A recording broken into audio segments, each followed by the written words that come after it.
పరిశుద్ధ గ్రంథమైన బైబిల్ గ్రంథంలో 2 సందర్భాలు ఉంటాయి.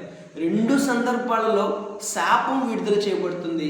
అయితే ఒక సందర్భంలోనేమో శాపము ఆశీర్వాదకరంగా మారిపోతుంది.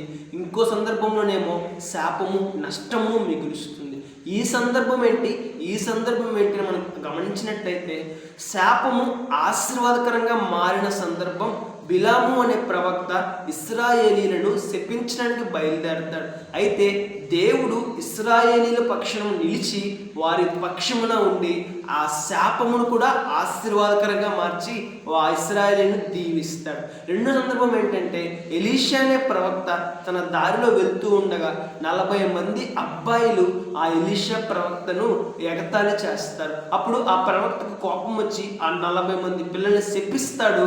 అడవిలో నుంచి 2 ఎలుగుబంట్లు వచ్చి 40 మంది పిల్లల్ని చంపేస్తాయి. గమనించాలి, 2 సందర్భాల్లో శాపము విడుదల చేయబడింది.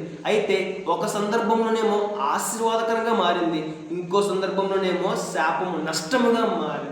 మన జీవితంలో మనం ఎవ్వరికి అపకారము తలపెట్టకుండా పరిశుద్ధంగా జీవించినట్లయితే మనల్ని ఎవరు శపించినా, ఎవరు దూషించినా, ఎవరు మనపై నిష్కారణంగా అబద్ధములు చెప్పినా సరే మనకేం కాదండి. దేవుడు మనల్ని ఆశీర్వదిస్తాడు. అంతేకాని మనం ఇతరులకు అన్యాయం చేసి, ఇతరులకు ద్రోహం చేసి, ఇతరులకు అపకారాన్ని తలపెడితే వారు పెట్టే శాపము మనకు తగులుతుంది. నేనేమంటున్నానంటే మనం పరిశుద్ధంగా జీవిస్తే ఎంతమంది మనల్ని శపించినా సరే మనము ఆస్వాదించబడతామే కానీ నష్టపోము.